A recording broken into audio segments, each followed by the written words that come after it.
Okay, I think we're eager to teach Torah, and it's a pleasure to welcome her back. It's been a little bit a while, a little bit too long. Rachel Sharansky Danziger, who I think the most important thing I'll just add to her bio, she's a wonderful teacher, a storyteller, degrees in philosophy and American history, but she recently co-edited an anthology of prayer called Az Nashir. We will sing, of course, Az Yashir, Az Nashir, and we will sing again Woman's Prayer for Our Time in Need. And if some of you follow some of the articles she's written in Times of Israel and other places about the challenges that we are facing. So please God should hear our prayers in the month of Nisan. We should be blessed with peace and redemption. And it's a pleasure to have you here. This Lachma, the soul of the Seder. I believe that's the topic. And it's all yours, Rachel. Thank you. I do want to thank Esther Koenig, who's sponsoring today's shir in memory of her parents. So thank you very much. And Vakasha, Rachel. Thank you very much, Rabbi Kalman. It's wonderful to be back here with you. It's been a while. And I'll delve right in. And I just want to make sure that I can share the source sheet, okay? Can everybody see what I'm sharing? Okay. So in a week and 2 days, whatever it is, on Motzei Shabbat, next Motzei Shabbat, we're going to sit around the Seder table, and it's going to be late, and it's going to be after a whole Shabbat, and we're not going to be able to start preparing in advance, so it's going to be extra late, and we're going to be tired, and there's going to be all the Kadesh, Ulchatz, Karpas, Yachatz, and by the time we get to the Magid, we may be excused if we want to rush ahead and get to the juicy parts. Yet first, we will run through that opening segment, that preface, or almost like an introduction to Magid, where we hold the matzahs up and we say, Ha Lachma Anya. Here is the bread of our affliction. And I want to just read it really quickly. We will read it several times today. I'm going to read it in the English here in box 1 in the source sheet. This is the bread of destitution that our ancestors ate in the land of Egypt. Anyone who is famished should come and eat. Anyone who is in need should come and partake of the Pesach sacrifice. Now we are here. Next year, we will be in the land of Israel. This year, we are slaves. Next year, we will be free people. Now, like I said, this is the beginning. Everybody wants to get to Manishtana and to the 4 sons and to all the juicy bits afterwards. So sometimes we rush through it. But I think that if we allow ourselves to pause here with this text and hold it kind of and give it space for a moment, we will see that in more than one way, this is a passage that holds in it already, it kind of foreshadows the heart of the Seder, the basic and most profound transformation that the Seder is all about. Because the Seder is not just about commemorating an ancient liberation, right? The Seder is about experiencing it anew. And when we say that, we eat the matzot instead of chametz because our ancestors didn't have time to let their bread rise, what we mean is that there was an opportunity and they had to snatch it right away, grab onto it. Otherwise, they would have been machmitzim. Machmitzim is not just to make something chametz. Machmitzim is to miss an opportunity. They would have lehachmitz the opportunity of freedom had they not grasped it at that moment. And to this day, on Leila Seder, we have an opportunity for a few precious hours. We have an opportunity not just to talk about an ancient liberation, but if we open ourselves to it, if we let it, we can experience a liberation. And if we miss it, we miss it. That's it. The window closes. Except that for you, then you have a second Seder, so you'll have a second chance. I don't get that here in Israel. And I think that much of this, or several layers of this liberation, are held or are already present in the Halachma. And I want to talk very briefly about some of them that are more spiritual, intellectual, and then I want to get to the tachlis, to the matzot we are holding, to the act we are doing when we say anybody who's in need is welcome to join us, because that too is a form of liberation. But before we get to the matter of it, to the tachlis of it, I want to point out several invitations that are hidden in plain sight inside this passage. The first one is the invitation to look beyond the literal meaning of things. Because we say, Ha Lachma Anya, the Achlu of Hatna Be'arad Mitzrayim. Here is, and we hold it, right? Like, let's say I'm holding this. This is the ancient cup that our forefathers in Egypt drank from. We can all see that this is not the ancient cup our forefathers in Egypt ate from, right? And the same thing with the matzot. Not only are these particular matzot obviously made in 2025, especially when you look at the perfect square shape, there's no other option. Matzot at the time of our ancestors didn't even look anything like that. They were probably more lafa-like, more soft, more floppy, definitely less, like I said, geometrically square. So, and yet it doesn't bother us, right? Because we know that it means something symbolic, that the meaning we're trying to imply here is not these exact matzot are the ones that our forefathers ate. We're trying to say something different. We're trying to say these hold the essence of those matzot, or in some way they're a representation of them. But if we pause and allow ourselves to notice that that's what we're doing, that we're engaging in a symbolic act, it invites us to look at all the other words we're about to say with an open mind and say, are they supposed to mean exactly what they're saying, or are there hidden meanings? And if we then take that mindset and look at the reality around us this way, we're opening ourselves to seeing much more in reality as well. And this is really crucial in our tradition, because remember when the prophet Shmuel was sent by God to anoint a king amongst the sons of Ishai, of Jesse. And the first son is brought forth, Eliab, and he's tall and beautiful. And Shmuel says, this is a king. And God says, no, you see with the eyes, but I see to the heart. When we use symbolic language and symbolic gestures, we're saying we too can challenge ourselves to see to the heart. We too can challenge ourselves to look past what our eyes see, what our ears hear, what the words mean. And this is important because at the end of the day, for us in our generation, God's presence is not visible through big, direct, obvious miracles. In order to see God's presence in our life, we need to look deeper. We need to look under the surface of things, under the way things are, dig into events and see God present, for example, in history, in providence, in a green leaf that grows come spring. We have to look for God's presence. We have to look for meaning. And if we don't look for God, if we just take reality at face value, we're left with either a very deterministic world where it's very mechanistic, things cause things, or a world full of happenstance, or a world where our main experience is one of hester panim, of God hiding his face. So just the usage of symbolic language is already an invitation to liberate ourselves from this limiting worldview that focuses on the way things look at the surface and go deeper than that. So that's one thing. I think there's another similar or similarly present invitation here in the text that hides in the way we talk about time, right? We say hashtahacha, this year we're here, now we're here. Lashana ba'a be'aret Israel. Next year we will be in the land of Israel. Hashta'avde, now we are slaves. Lashana ba'a b'nei chorim. Now, also here we have symbolic language because, when I say it, I always feel a little weird. I mean, here I am in Israel, but I'm saying now I'm in Egypt. It's a little weird. But again, it invites me to think, in what way am I still in an internal exile or an internal bondage? It's an invitation to think beyond the way things appear. But there's another invitation here. And that invitation is to liberate ourselves from the tyranny of the present tense. And I'll explain.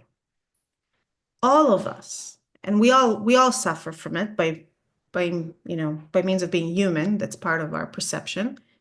When we look at the way things are, there's a very strong inclination to believe that that's also the way they're always going to be. especially big things. When I look at my cup of coffee, I have no illusion that it's still going to be there in a few minutes because I know that I'm going to drink it all, right? But when I look at governments, when I look at the world order, when I look at the climate, I assume that those things are going to stay the way they are. Maybe not a particular government, but a regime. I assume so. Even if I'm scared that maybe things are changing on some deep level, our nature inclines us to expect things to continue, at least to some degree, the way they are. Now, I'm not saying, I can see some of you nodding, some of you saying an emphatic no. There are different tendencies. Different people have different styles of looking at the world. Some people look and see change, some people look and see continuity. And yet,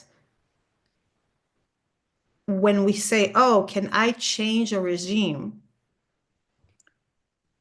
The internal response of this is going to be really hard because it's so entrenched and it's so big and it has so much inertia. It's a very natural impulse in ourselves. And this is an impulse that can hold us in bondage to other people.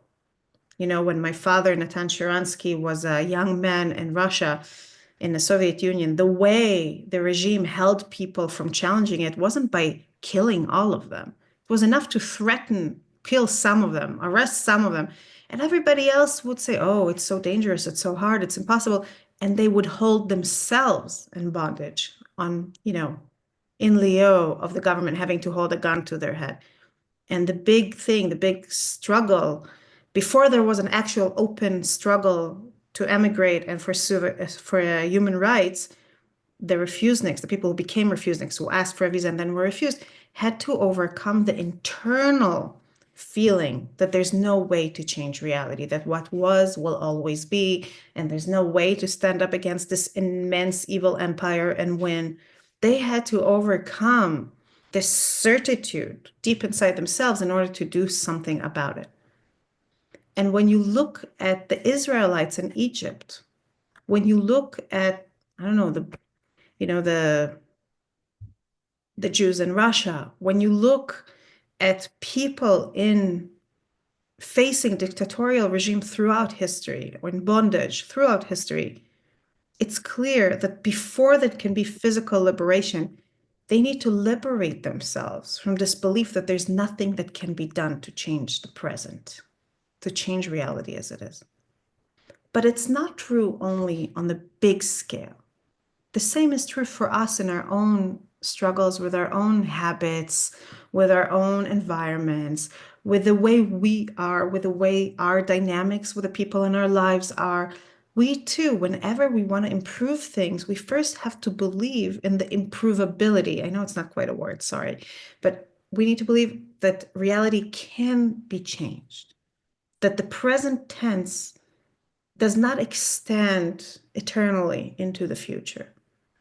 So when we open our Magid by saying this year we're like this, but next year we'll be like that, we're inviting ourselves to adopt a growth outlook, a change outlook, an outlook on life that not only accepts that change is possible, but expects it.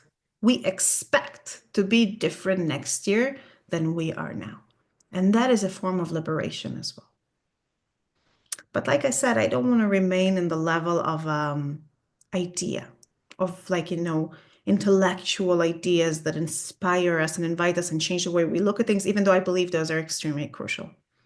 I think that Lachma, Anya contains in it another passage towards liberation, another invitation that is much, much more concrete. Now, by concrete, I don't mean that it doesn't have a lot of background, as that we will delve into now, that has to do with our stories that we grew up with and with our faith and with ideas and intellectual horizons. But it also has a very concrete component. And that is the bread, the matzah we are holding and literally inviting people to come and partake in. Literally saying, whoever is in need, you are welcome to come and eat of this bread right now with us. And this invitation, if we place it in the appropriate context, if we understand its significance, is a liberation all on itself. But in order to do that, in order to see how it liberates us, I want to place it in a broader context. And I want to invite you to journey with me through Tanakh so we can accumulate enough instances of a very ancient parting of the roads. And I'll explain what I mean in a second, and show how the choice to share food is not just a nice thing we do in the beginning of the Seder, but it's something that places us within a long tradition. And in order to do that, I want to start with our first father, with Avraham. We are well familiar with the fact that Abraham, was a model of hospitality. And when I say a model of hospitality, I mean more than the stories that children in kindergarten repeat about how he had doors in all four walls of his tent. We see an example actually in the text in Bereshit, in Genesis 18, of how Avraham goes about hosting people. And we see the following. God appeared to him by the terebinth of Mamre. He was sitting at the entrance of the tent as the day grew hot. Looking up, he saw 3 figures standing near him. Perceiving this, he ran from the entrance of the tent to greet them. And bowing to the ground, he said, "My lords, if it pleases you, do not go on past your servant. Let a little water be brought. Bathe your feet and recline under the tree. And let me fetch a morsel of bread that you may refresh yourself. Then go on, seeing that that you have come your servant's way." They replied, "Do as you have said." There are so many remarkable things in this speech. It's all of 5 psukim. But in these 5 psukim, in these 5 verses, we see that Avram abandons an audience with God to invite these people in. Imagine being on Zoom with God, just for the sake of argument, and suddenly you're getting a call on your phone, and you say, "Oh God, wait, I'm sorry," and you put yourself on mute and go pick up the call. You don't do that. When you talk to the God of the universe, you focus on him. But it's even more than that, because it's not even that he got the call. It's that he was on the lookout for it, right? He saw them looking up, he saw them, but it wasn't, and then he had to run towards them to bring them over. So it's not even that you abandon God to pick up the phone. It's you abandon God to call someone and invite him to come.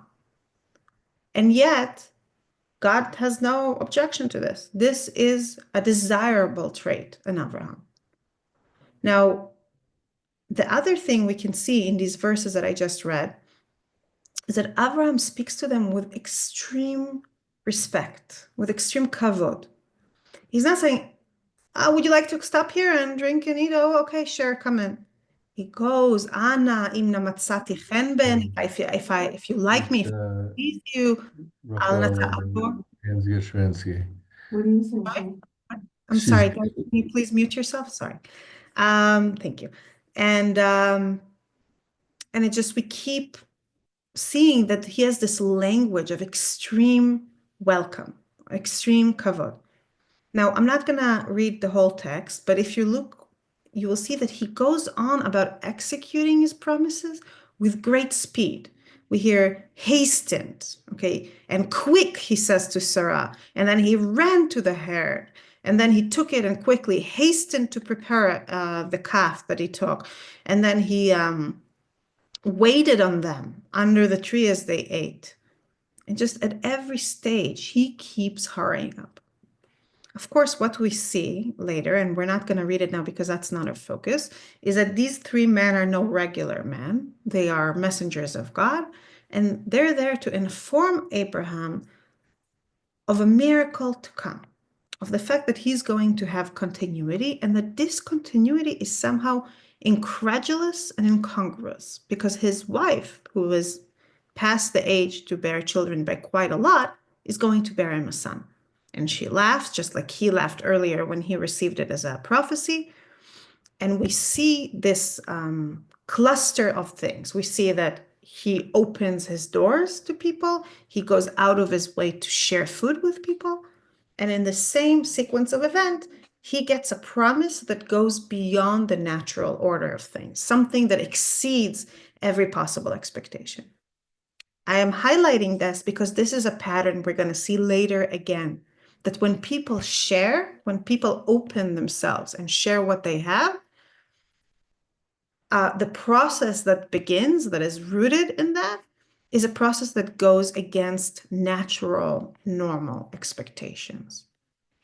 Now, I will later ask why that is, but I think that I can offer a little spoiler and say that when we open ourselves and share something of ourselves and make effort to give more than we receive, we're going against natural expectations. The natural way in nature is, an animal or a being is trying to hold on to what they have, to kind of accumulate for themselves and their loved ones.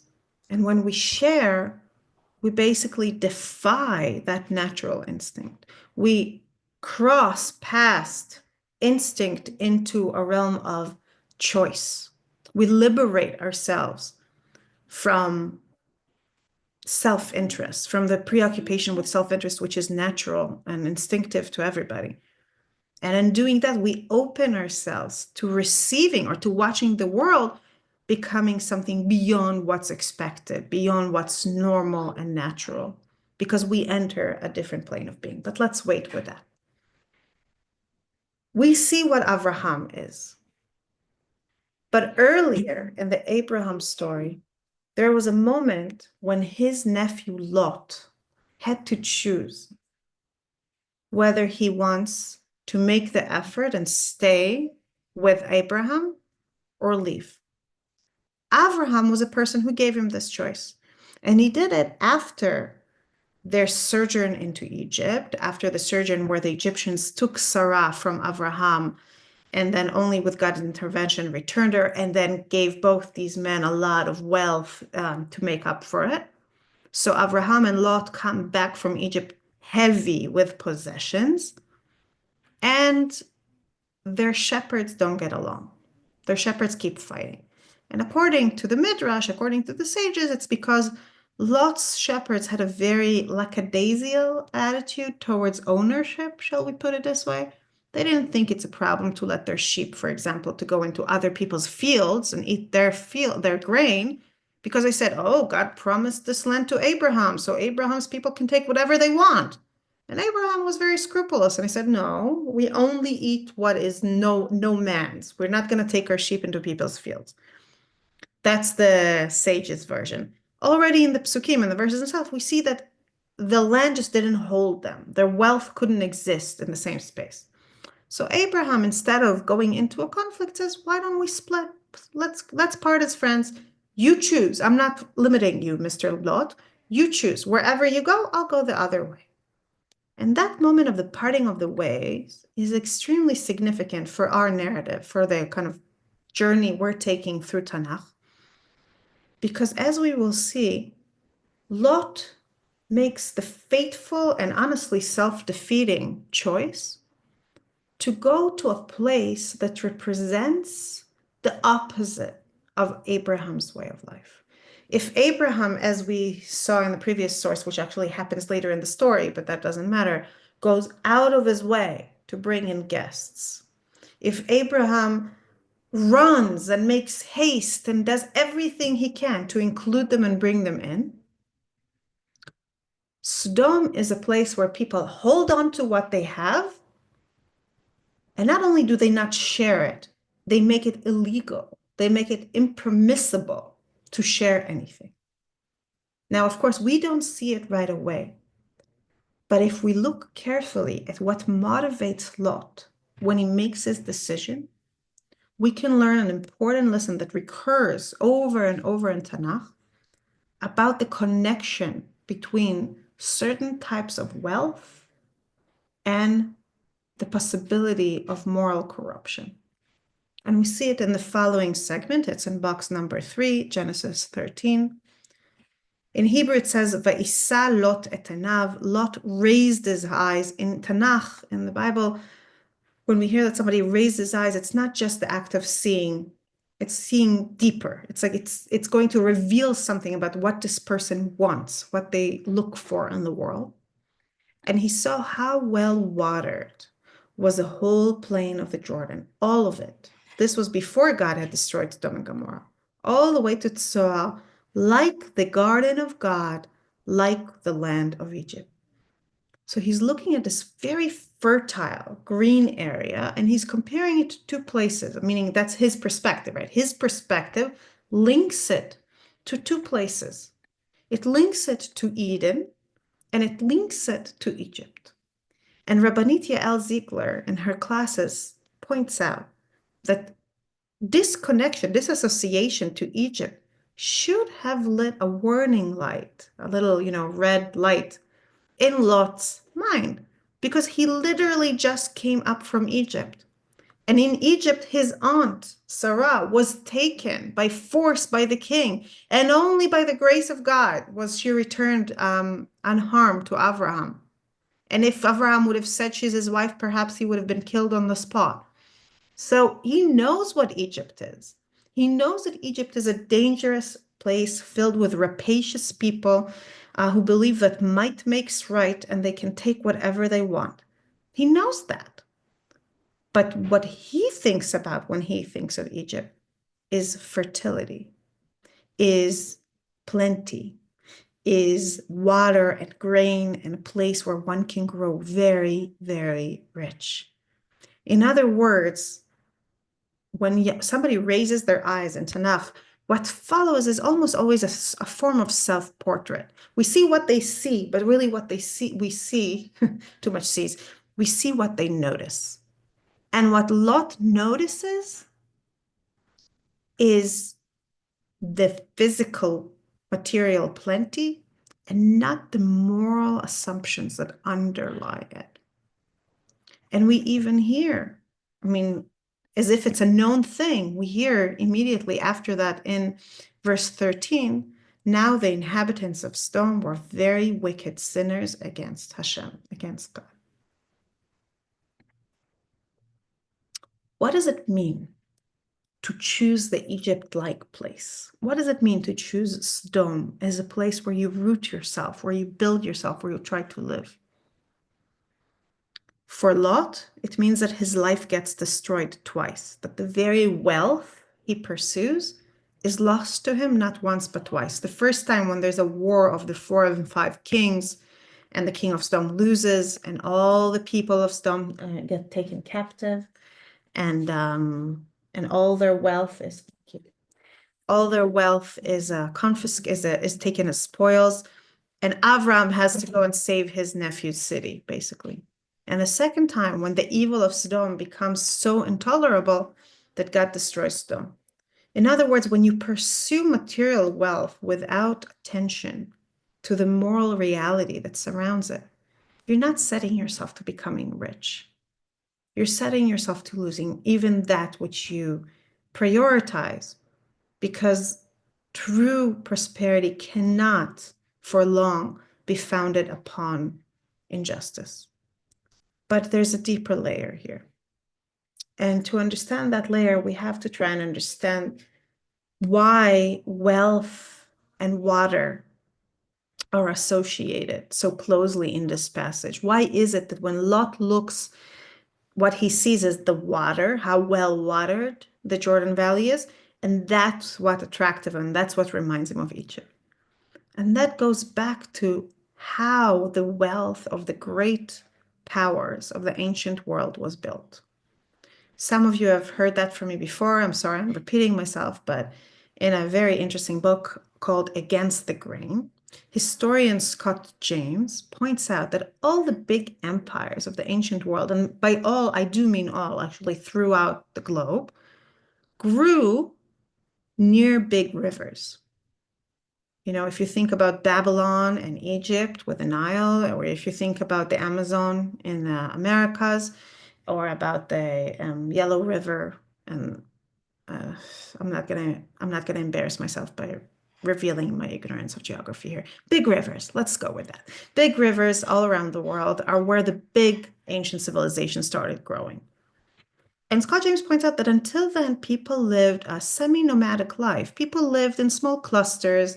They were hunters-gatherers. Sometimes they grew a little bit of food and then moved on and grew a little bit of other food. And what changed, what enabled them to build big cities and then conquer land and then build big armies capable of holding this land and suppressing anyone who tried to either rebel from within it or stopping people who came from the outside, was the possibility of growing grain.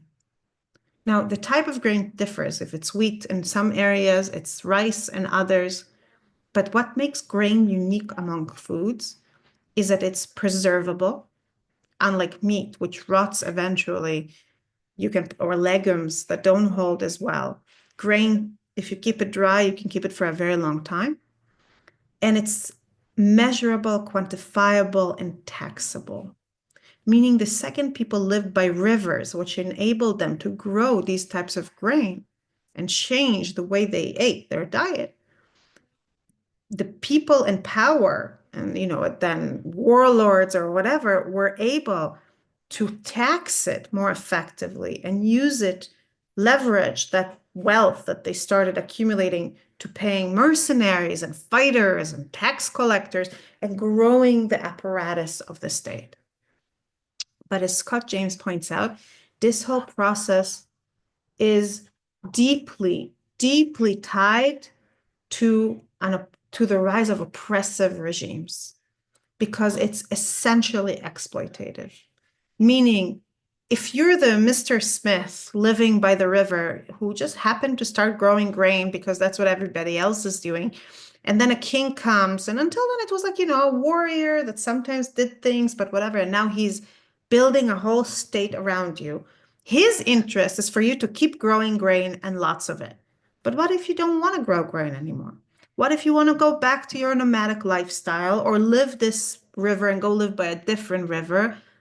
Then it becomes his vested interest, the ruler's vested interest, to keep you in place. And he points out that in every one of those civilizations, very quickly, the power of the state turned inwards to keeping the peasantry bonded to the land. Think of the vassals in Europe, think of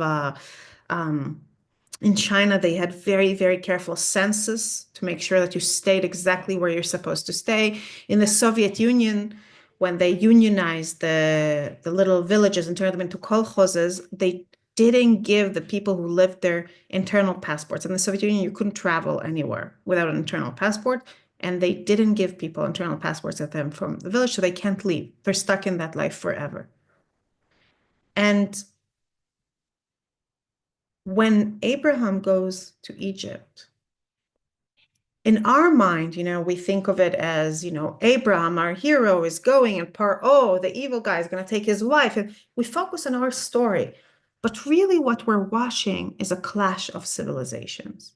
We're watching a man, Abraham, who's called by God to live his life open-handed, to call in the name of God to all the nations, to open his home to everybody, and to always, always, always pursue God and what's right and what's good, and not his own interests, to the point that when he fights a war to save the Sodomites from other kings, he refuses to take any of the spoils. Why would he?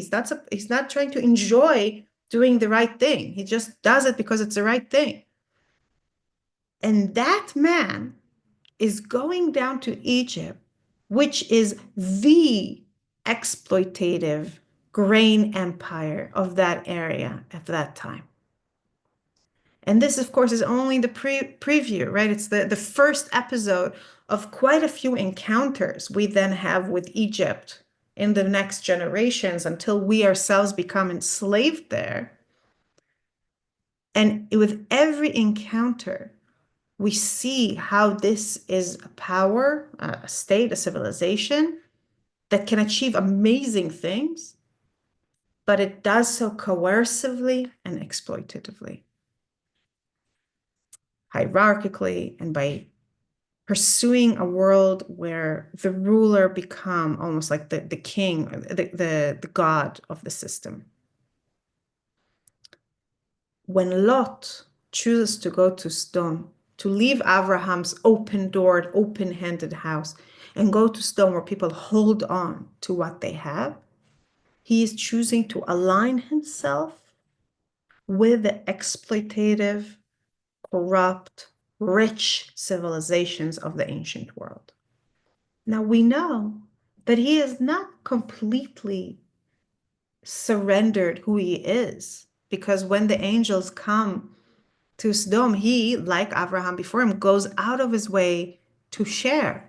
We see that he remained a disciple of Abraham. If you look at Genesis 19, the two messengers arrived in Sodom in the evening as Lot was sitting in the gate of Sodom. When Lot saw them, he rose to greet them, and bowing low with his face to the ground, he said, "Please, my lords, turn aside to your servant's house to spend the night and bathe your feet, then you may be on your way early." But they said, "No, we will spend the night in the square." But he urged them strongly, so they turned his way and entered his house. He prepared a feast for them and baked unleavened bread, matzot, and they ate. So we see a man who carries the Abrahamic tradition, but chooses to practice it in a corrupt place. And the consequence is that his own people turn against him. He tries to protect his guests by offering his unmarried daughters to be raped. And eventually, only God's intervention saves him, his daughters, almost saves his wife, but his other daughters perish and his wife ends up turning into a pillar of salt. I want to delay, though, before we continue our journey talking about sharing food and withholding food, I want to point out that what he offers is matzot. You see this here in Pasuk Gimel, matzot. Rashi, in a weird turn of events, and without any, hesitation, says, "Oh, it was because it was Pesach." Now, I don't think we need to be geniuses to see that this doesn't make any sense, right? Pesach could not have been a thing before we went to Egypt and were enslaved there and then were released. So what does it mean that it was Pesach? Why would Lot observe Pesach before its time? We'll come back to this question in a bit. For now, I want to point out that this issue, this parting of the way between sharing food in direct contradiction to what was normal around them and withholding food or accumulating food in order to lord over other people, as was done by Egypt, by the way, with the aid of Joseph, in Sodom and in the other grain empires of the world. Sorry, I don't know why my screen is doing things. That parting of the way appears twice more with Lot's children. But every time they choose a different path. The first time that Lot's family has to make this decision is when Bnei Israel, the Israelites, come out of Egypt and en route to the promised land, pass through the area of Moab and Ammon and ask for food and water. And Moab and Ammon refuse.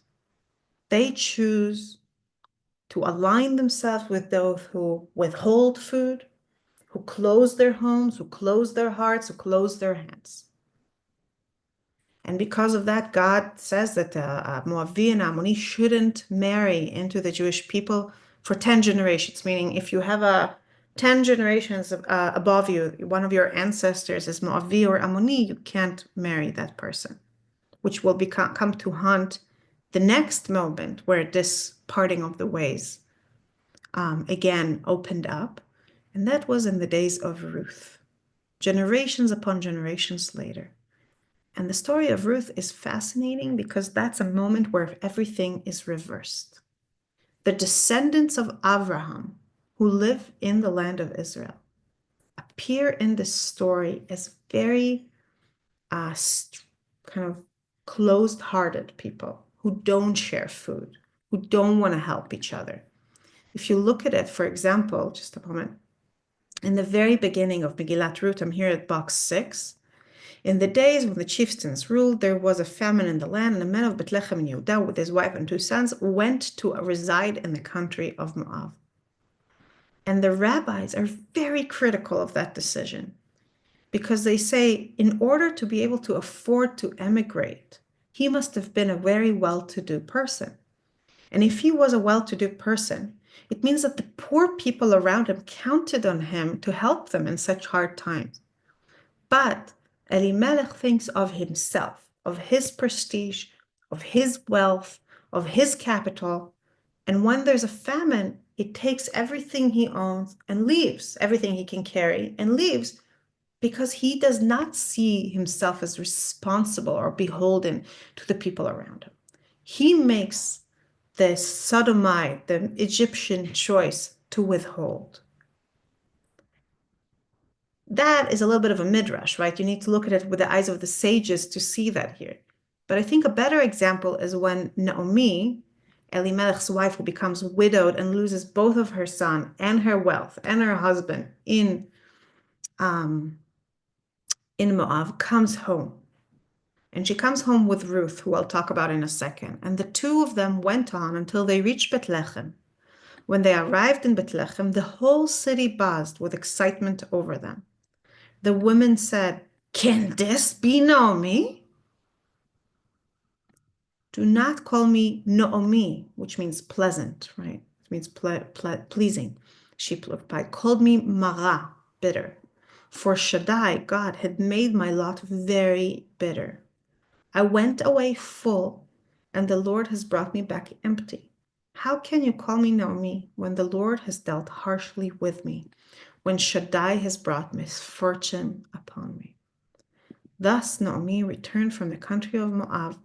She returned with her daughter-in-law Ruth the Moabite. They arrived in Bethlehem at the beginning of the barley harvest.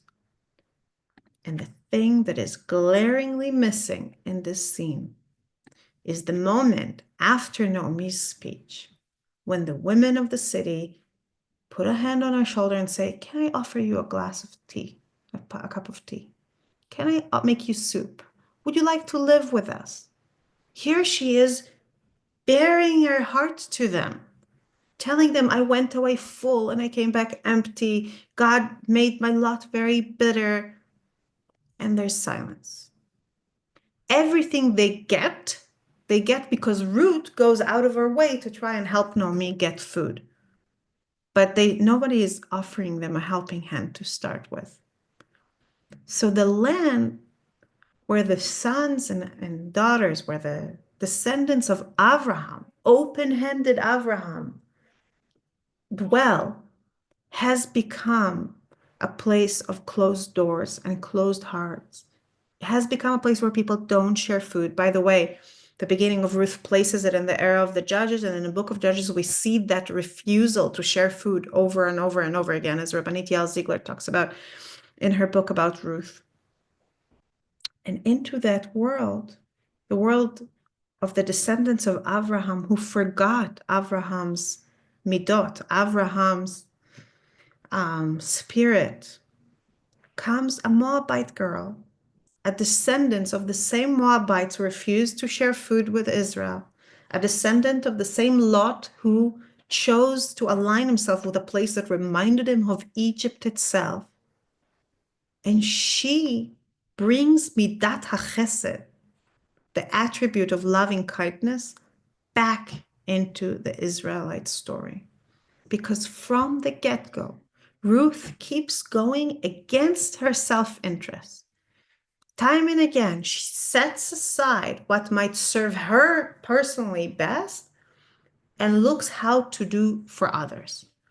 At the very beginning of the story, when she wants to go, she and Orpah, the other daughter-in-law, want to go with Naomi to Israel, Naomi tells them, "I have nothing to offer you. I have no more sons. I have no one to give you.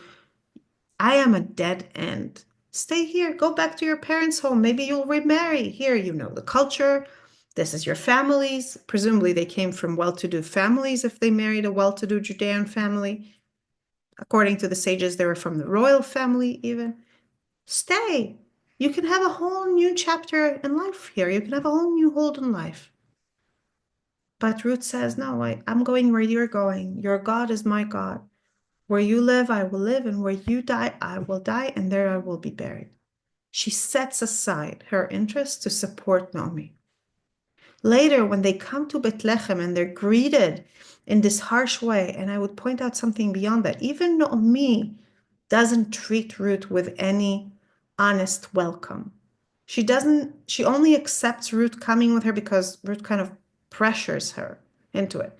When she comes and tells the people, I came back empty, she doesn't say, accept my wonderful daughter-in-law Ruth. She also ignores Ruth. So there's no external validation or sense of belonging that Ruth feels.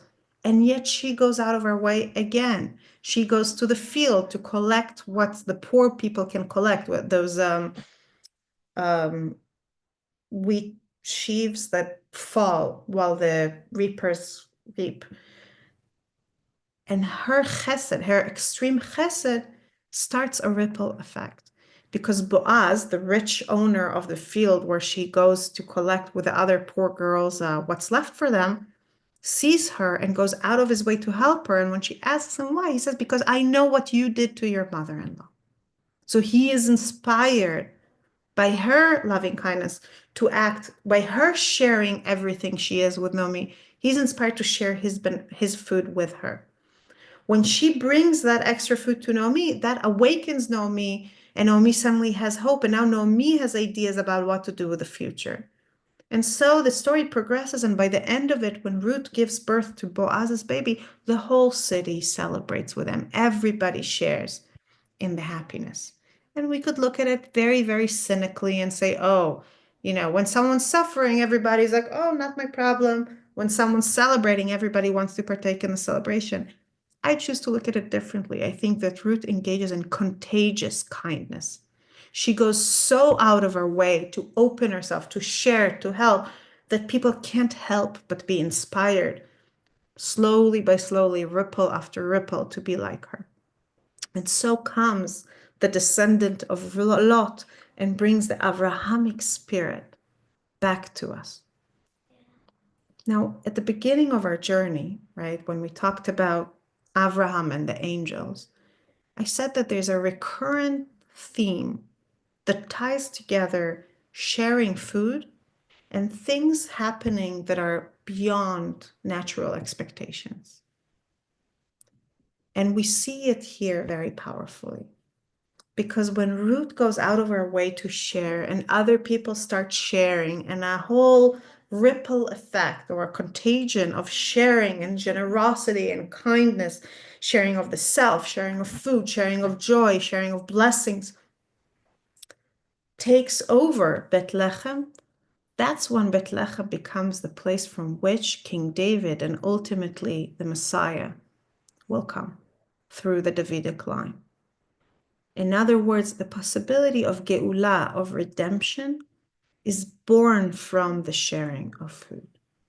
The sharing of food, the going outside the bounds of self-interest, beyond the bounds of self-interest, opens the doors of redemption itself. And it's both a small-scale redemption, because David will be the person who will close the era of the judges with its horrific status quo and really establish a kingdom that will start a new chapter in Israelite history. And it's Bezrat Hashem, God willing, redemption in the full sense one day in the future. But this journey from Avraham and Lot to Ruth, and ultimately through Ruth to David and the Davidic line, and the possibility of Mashiach, of redemption down the line,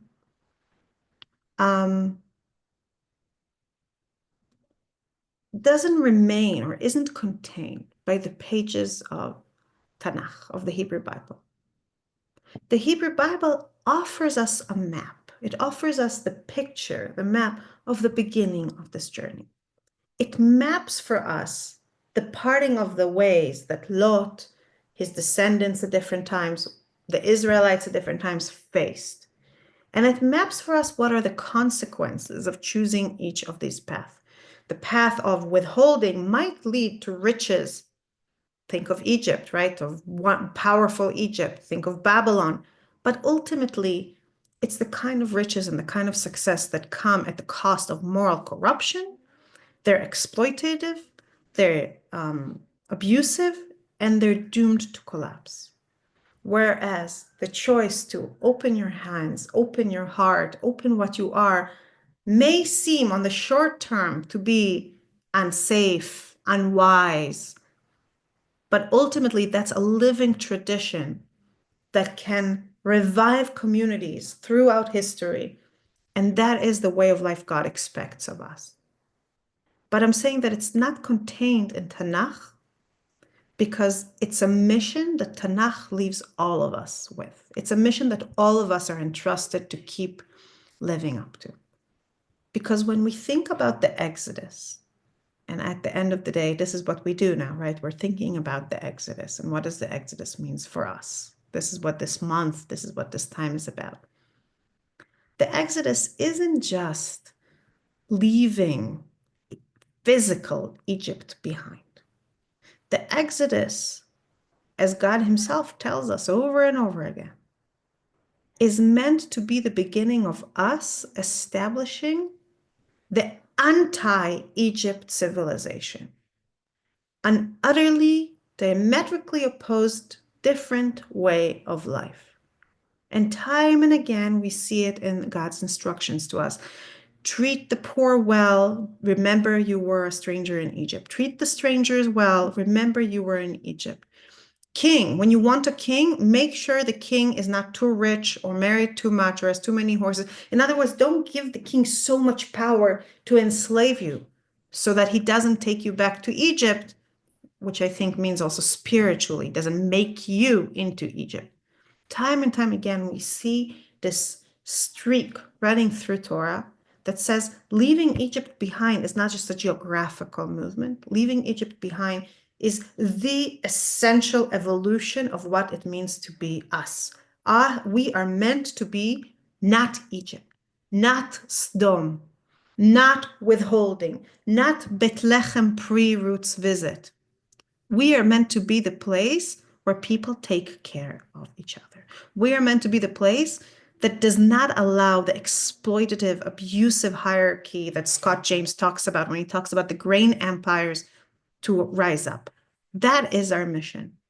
And I said earlier that when Abraham goes to Egypt, it's really a moment of clash of civilization. Also, when we leave Egypt, it's a clash of civilization, except it's a clash where we as a people emerge with a mission moving forward. Now, this mission isn't over. Just because we live in an entirely different world and, with very different food production systems, for example, and different structures of power, the mission of not becoming Egypt isn't lost. If anything, I think it's more important now than ever, because for so many centuries, we lived powerlessly. Well, we were powerless. Let's stick with that. We were powerless. We were subjects. We had to leave places at the drop of a hat. We were butchered and persecuted. That our problem wasn't really how not to become Egypt. Our problem was how to maintain our continuity and Jewish spirit in very difficult exilic conditions. This is not true for any of us here on this call. Whether we're in Israel and pursuing Jewish sovereignty, whether we are citizens in the free world in whatever country we inhabit, we are no longer powerless. And in fact, we have quite a lot of power to shape the reality around us. So the challenge of not becoming Egypt is now more relevant than ever. And into this challenge comes this passage, this magical passage at the very beginning of the Haggadah, Lachma, Anya, and gives us an opportunity not just to talk about the Exodus as a historical event or even as a spiritual liberation of the narrowness of perception of reality, like I mentioned in the beginning, and I'm not dismissing it, but it's inviting us to practice in our life, in our actions, with our body, what it is to be the anti-Egypt civilization. Because what we say before we tell the story, before we remember the history, before we talk about Aramil Vedavi and the four sons and any of those things, what we say is anyone who is famished should come and eat. Anyone who is in need should come and partake of the Pesach sacrifice. The first thing we do in the Seder, in the Magid of the part of the Seder, is open our hands. It's open our doors. It's open our hearts. And with that, aligning ourselves with Abraham, aligning ourselves with Ruth, aligning ourselves with Moshe Rabbeinu, leading the people out of Egypt to become the anti-Egypt, to become the civilization that is meant to show the world that a different way of life is possible, and that power and survival don't have to be based on fists that hold tight to what we have, but rather can be built from the seeds, from the openness of an open hand. So when we hold up the matzot and invite whoever wants to come, and even more than that, of course, when we actually invite people, when we share, when we find ways to share ourselves, our food, everything we are and have, we are leaving Egypt behind with our bodies, mamash, in the flesh. We are stepping out of the Egyptian logic of existence. And that is what Yetziat Mitzrayim is meant to be all about. I have one more thought I want to share, but I just want to see if you have any questions in the chat. Yeah, Sandra Rappaport pointed out that Bethlehem, it's very ironic that all this withholding of food happens in Bethlehem, which literally means the house of bread. Just a minute.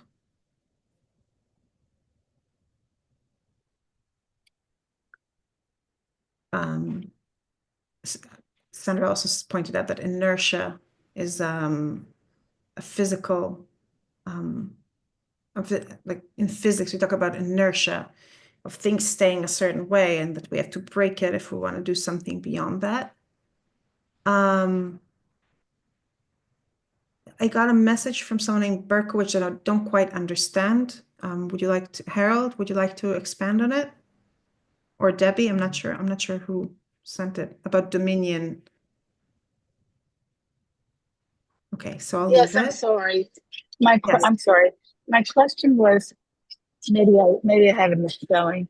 When Abraham was communing with God, is it possible not to diminish in any way his holy hospitality, that God gave him a heads up that the angels were coming, that his emissaries were on the way, and that he made sure to be particularly gracious? I mean, not to diminish his hospitality, his natural hospitality. Yeah, I understand. I understand what you're saying. And some commentators really think of it this way, that God kind of invited him into the vision, and then the angels are part of the vision on some level. I mean, Maimonides seems to imply that, for example. Ramban really reads it as God says, okay, wait, I'm putting you on hold. I think that on the pshat level, that's more what it's. I'm not, of course, rejecting Rambam. Who am I to reject Maimonides' reading? But I'm saying it's possible. You can read it one way or another. Okay, thank you. Anyone else have time for one more question? Just unmute yourself or here. How do you excuse Abraham? Sorry. Putting Sarah at risk. Oh, that's a hard question. Karen Manolik is asking, how do I excuse Abraham putting Sarah at risk? I'm not going to try and excuse it, honestly. There's obviously a lot of possibilities and a lot of explanations. You know, this was better to risk her than to risk, better to risk her being taken against her will than to risk being killed. There's all kinds of ways to explain how it's done. I'm not so comfortable with it. I think that it requires a deeper explanation than that. And I think there are ways to explain it, but unfortunately, I can't delve into it in 20 seconds. So I apologize. And Debbie wrote, when we are inviting people here, it really is symbolic since we are already seated at the meal. According to what you are saying, it is a self-reflective phrase. Absolutely, I agree. I think that maybe there was a time when there was an understanding that if you don't have a place, you can walk into everybody's house. Maybe that was what this phrase meant. Today, I would be a little bit scared if I said that and meant that, to be perfectly honest with you. I would be a little bit scared to discover who comes, who walks through the open door. And I think that Torah is not asking us to be stupid and risk our lives. It's a reminder. It's a reminder. When we say that, it's a reminder. Even if the invitation is not honest at this moment, it's a reminder.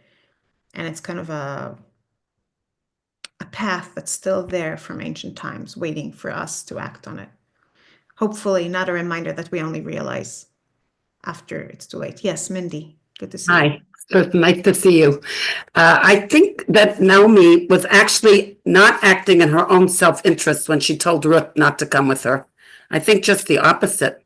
I think she was actually being very kind to her to go back. She has nothing to offer her, and that she's not going to be accepted well where she comes and where she's going to be. So I think that in a way, she also did not think of herself, because if it was me, I'd want somebody to come with me.